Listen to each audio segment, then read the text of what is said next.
Diminta sama pabrik tanahnya, tapi ya nggak boleh kalau diminta. Nggak boleh, nanti saya penghasilan aja nggak ada. Nah, di situ ada pagar paksa. Jadi TNI bikin pagar dan maksa itu tanpa dia membuktikan, dia tanpa punya bukti untuk memagar tanah tersebut yang diklaim TNI. Padahal masyarakat di situ ada sebagian yang memiliki sertifikat, juga di administrasi pemerintahan desa ada letter C seperti itu. Karena kita bagaikan anak ayam dibuang di tengah hutan tanpa pembinaan. Yang ada bukannya dibina, tapi dibinasakan. Pertanyaan saya, pertanyaan kami sebagai warga Trasumber, kepada siapa mengadu? Tanah bukan hanya sekedar sumber daya, tetapi juga menjadi faktor penting dalam kehidupan sosial, ekonomi, dan politik masyarakat.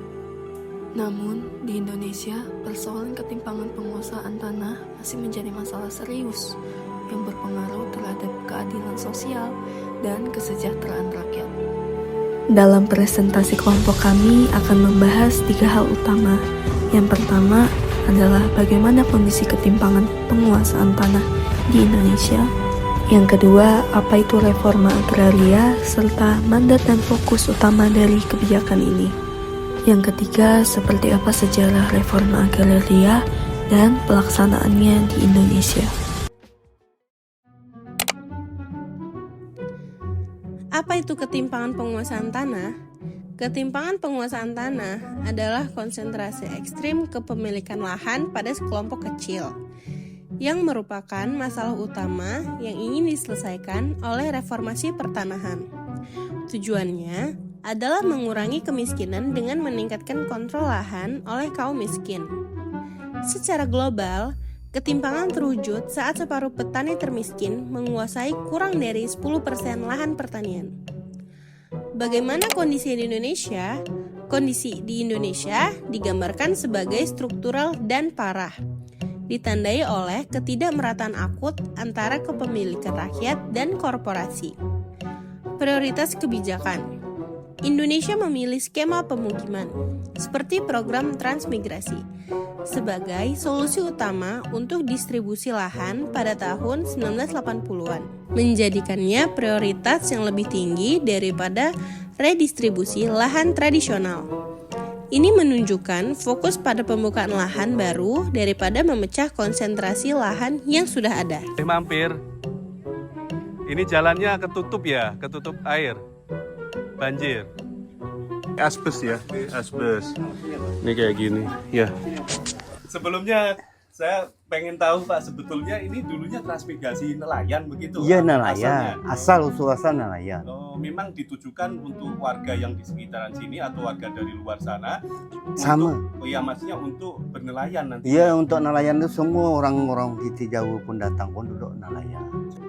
Jadi dulu ramai sekali rumah-rumah yang ada Habis di sini. Pak, tinggal saya sendiri. Heeh.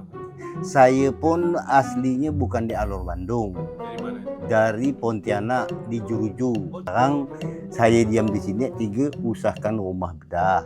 Apapun tidak dipedulikan orang desa.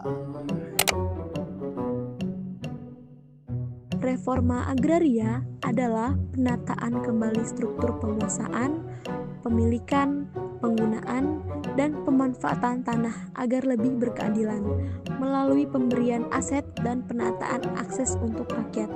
Tujuannya adalah mengurangi kemiskinan, memperbaiki akses masyarakat terhadap sumber ekonomi, mengurangi ketimpangan penguasaan tanah, serta menyelesaikan sengketa agraria. Pokok bahasan reforma agraria meliputi yang pertama, penataan ulang struktur penguasaan dan pemilikan tanah agar lebih adil. Yang kedua, redistribusi tanah kepada masyarakat yang membutuhkan. Yang ketiga, legalisasi aset dan pemberdayaan ekonomi subjek reforma agraria. Yang terakhir, yang keempat, penyelesaian konflik agraria dan penataan akses terhadap sumber agraria. Selanjutnya, restrukturisasi penguasaan tanah. Restrukturisasi penguasaan tanah adalah penataan ulang kepemilikan dan penguasaan tanah dari kondisi yang timpang menjadi lebih merata dan adil. Ini dilakukan agar tanah tidak hanya dikuasai oleh segelintir orang, tetapi dapat diakses dan dimanfaatkan oleh masyarakat luas, khususnya petani dan kelompok ekonomi lemah. Reforma agraria di Indonesia berawal dari Undang-Undang Pokok Agraria tahun 1960 yang bertujuan menciptakan keadilan dalam kepemilikan tanah melalui batas maksimum kepemilikan dan redistribusi kepada petani kecil atau buruh tani. Lalu, pelaksanaan awal pada tahun 1960-an. Pemerintah mulai redistribusi tanah, tapi banyak kendala seperti perlawanan tuan tanah, birokrasi lemah, serta penghindaran aturan. Akibatnya, hanya sekitar 7% keluarga tani yang benar-benar menerima tanah, dan di Jawa hanya sekitar 6% keluarga tani yang benar-benar menerima tanah. Yang selanjutnya, pasca 1965 atau Orde Baru. Reforma agraria berhenti. Pemerintah lebih fokus ke pembangunan ekonomi berbasis investasi, perkebunan besar, dan program transmigrasi, bukan redistribusi tanah. Memasuki era reformasi setelah 1998 sampai sekarang, wacana reforma agraria muncul kembali melalui program Tanah Objek Reforma Agraria atau TORA. Namun, implementasinya berjalan lambat karena banyak kendala. Regulasinya sering tumpang tindih, konflik agraria marak, dan pengakuan terhadap tanah adat atau ulayat masih minim. Hingga saat ini, reforma agraria dianggap belum berhasil mencapai tujuannya. Distribusi tanah masih timpang, konflik agraria terus terjadi, dan capaian Indonesia masih tertinggal dibanding beberapa negara Asia lain yang lebih efektif melaksanakan land reform.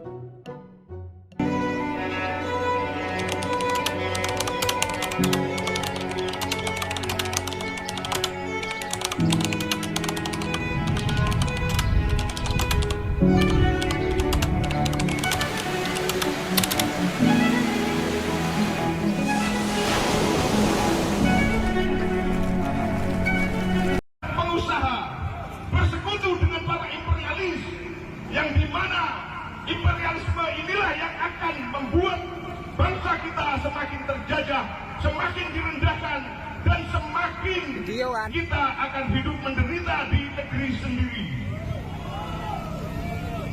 Mari bersama kita yakini bahwa tanah yang kita tempati adalah tanah milik kita, bukan milik siapapun. Karena kitalah yang menempati tanah itu.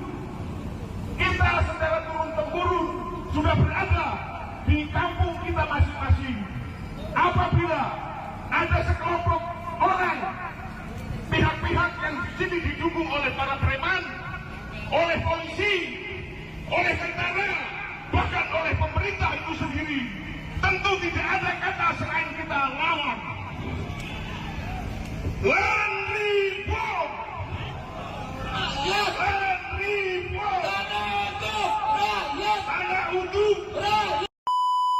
Hai, nama aku Nilu Shalika Putri dengan NPM 2416011061.